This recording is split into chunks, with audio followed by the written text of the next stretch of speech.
Hi Leo, welcome and this is your reading. Be open-minded po, hindi po halos lahat makaresonate. Thank you nga po pala sa mga nagsusubscribe at sa mga bumabalik. Maraming pong salamat. So tingnan natin yung overall energy, then past, present, at sa challenge, at advice sa'yo, okay? Start na tayo. Give me the message for Leo.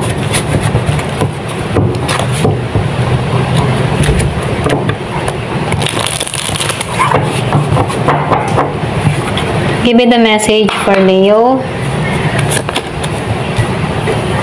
So, yung overall energy dito, nakikitaan ko dito na medyo yung bang tipo medyo broke ka or medyo kinakapos ka dito, ano?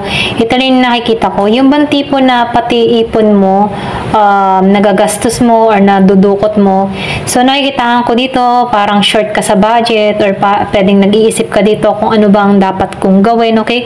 So, ito lang nakikita ko sa iba, no? Kumbaga, nafe-feel ko dito na merong hindi inaasahang nangyari sa buhay mo kung bakit yung perang inipon mo dito ay nakukuha mo, okay? Ito lang yung nakikita ko.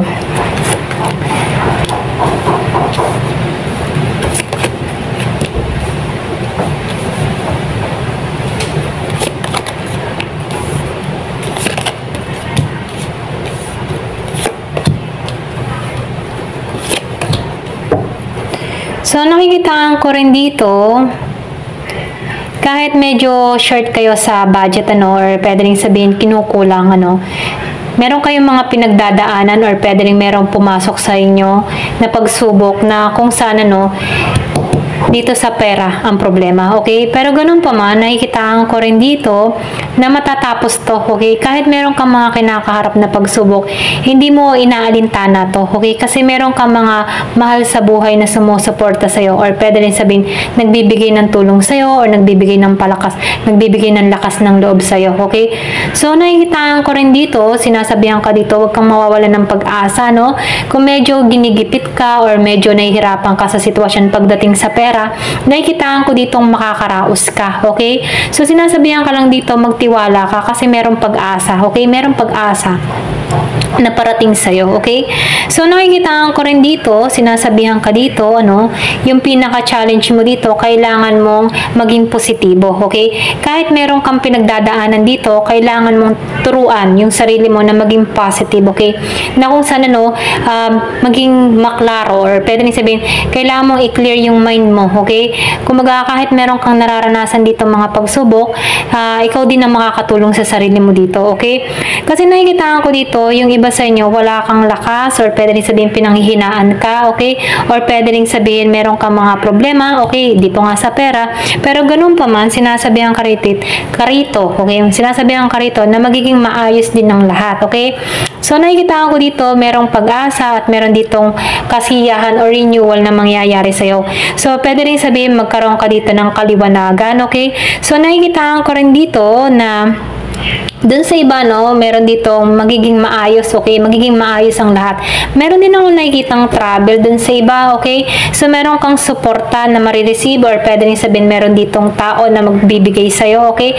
Meron akong nakikitang travel dun sa iba, pwedeng malayo to sa buhay mo or pwede rin sabihin isang tao, kamag-anak, malayo or pwede rin kaibigan, ano? So, meron itong iaalok sa'yo or pwede rin sabihin meron tong balita na ipagkakalob sa'yo, okay? Ito na yung nakikita ko dito. So, nakikita ko rin dito, merong ditong Year of the Snake, okay? So, sinasabihan ka dito na huwag kang mawawala ng pag-asa, matatapos din to, okay? Medyo pinanghihinaan ka lang ng loob dito, pwede rin sabihin yung iba sa inyo, malaking pera ang kailangan mo, okay? Pero ganun pa man, sinasabihan ka dito, huwag kang panghinaan ng loob kasi meron kang tulong, meron tulong na ipagkakalob sa'yo dito, okay? So, nakikitaan ko rin dito, yung iba sa inyo, nakaranas ka dito ng kabiguan. Kumbaga, pwede rin sabihin, meron ka ditong inaasahan na tao, pero hindi ka niya pinapansin, or pwede rin dinededma ka, hindi ka kinikibo, hindi ka kinakausap. So, nakikitaan ko dito, yung iba sa inyo, meron kang kadiling na Pisces. So, nafe-feel ko dito, itong tao na ito, parang ano, yung bang tipo na parang tinapon ka, okay? Wala ka ng idea dito kung babalik tong tao na to, okay? Pero inaasahan mo pa rin tong tao nito na magparamdam sa'yo, okay? Pero ganun pa man, nakikitaan ko dito na ibang direction na yung tinatahak ng tao na to. Ito lang nakikita ko, no? So, nakikitaan ko dito na hindi naging genuine ang pagmamahal ng tao nito kasi para kang tinapon or ginusting ka ng tao nito, umalis na lang to nang walang paalam sa'yo. So, nafe-feel ko dito, hindi ka naging matagumpay dito sa tao na to. Ito lang nakikita ko, no? Pwede rin sabihin yung iba sa inyo, asawa mo to, or boyfriend mo to, o ka-living partner mo, no? Na kung saan, ano, nakikitaan ko dito, pwedeng may utang sa'yo, or pwedeng sabihin, humihingi ka ng suporta dito, pero nakikitaan ko dito, may kakulangan, okay?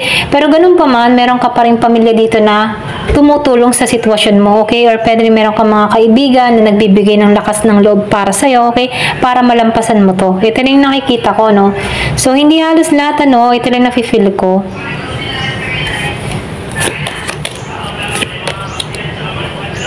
So, nakikitaan ko rin dito, no? Kung ikaw man ay may mga utang dito, nakikitaan ko dito na mababayaran mo to, okay? Ito lang nakikita ko.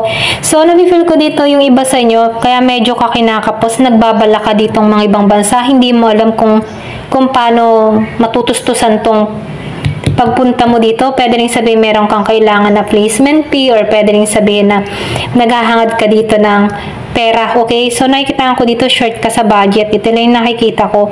So, nakikitaan ko rin dito, kung meron kang apply abroad, ano, medyo delay pa, pwede rin meron kang mga inaasikasong papers, kaya lang, hindi mo ito maasikaso dahil medyo kulang-kulang yung budget mo, or nahihirapan ka sa budget, hindi mo alam kung saan ka kukuha ng budget. Ito lang yung nakikita ko dun sa iba. Ayan, medyo na-short ka dito sa budget.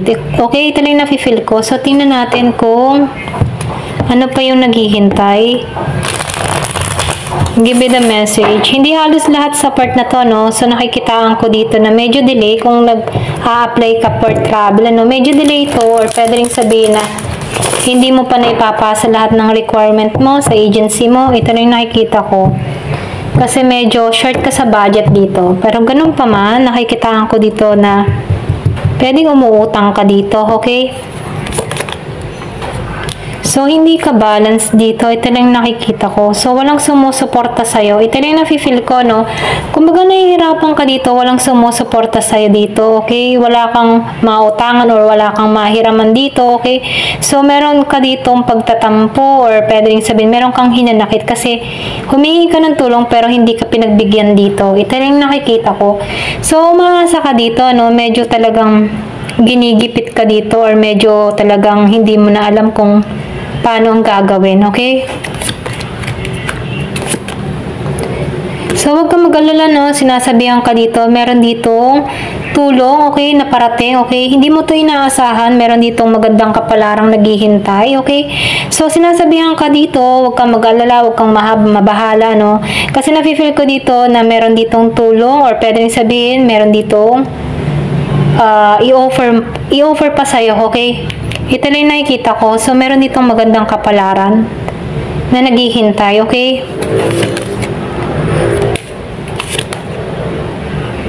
So, nakikita ko dito, no? Meron ditong, kumbaga, magkakaroon ka dito ng idea, magkakaroon ka dito ng talino kung paano mo may ibsan tong mga nararamdaman mo sa pera mo, okay? So, nakikita ko dito, yung iba sa inyo, meron tulong, or meron magbibigay ng tulong sa'yo, or pwede rin, meron ditong bagong i-offer sa'yo, okay?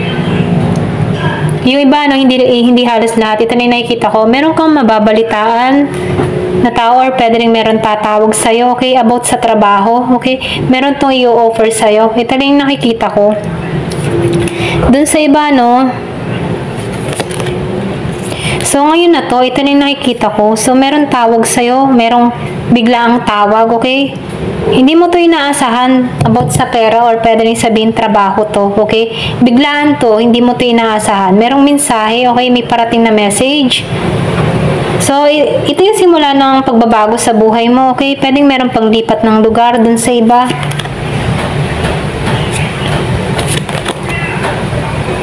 So, nakikita ko rin dito, medyo pinanghihinaan ka ng loob dito. Ito na yung nakikita ko. Pero ganun pa man, nag-iintay ka pa rin. Okay? May pag-iintay. Meron ako nakikitang travel na mangyayari. So, pwedeng sabihin na, yung iba sa inyo pwedeng umutang ka, okay? Or pwedeng yung ikakaltas, okay? Yung ganun. Ito na yung nakikita ko. May makakaalis, okay? Pwede rin sabihin, utang yung pag-alis mo at magbabayad ka na lang pag nakaalis ka dito. Ito rin nakikita ko. So, yung iba sa inyo, no, hindi halos lahat. So, nakikitaan ko dito, meron ditong paalis, okay? Pero nakikita ko dito, takot ka din kasi pwedeng malaking halaga yung kailangan. Takot ka or nag-aalinlangan ka. May pag-aalinlangan kang nararamdaman, okay? So, nakikitaan ko dito na magiging magaan to, okay? Magiging maayos ang lahat, okay? Medyo nag-aalinlangan ka talaga. Ito lang nakikita ko. Yung iba sa inyo, nakikitaan ko dito, nawawalan ka ng hope, nawawalan ka ng pag-asa, hindi mo alam kung paano ba magsisimula, ganun, okay? Yung iba, no, hindi halos lahat sa part na to. Pero ganun pa man, nakikitaan ko dito, yung iba naman sa inyo, travel to, okay? So, merong makakaalis ng bansa. Pero ganun pa man, sinasabihan ka dito, magtiwala ka, no? Mag-pray ka pa rin, syempre, okay? Ayan, ito lang yung nakikita ko dito. Ayan, hanggang dito na lamang po. Thank you for watching. Love and peace.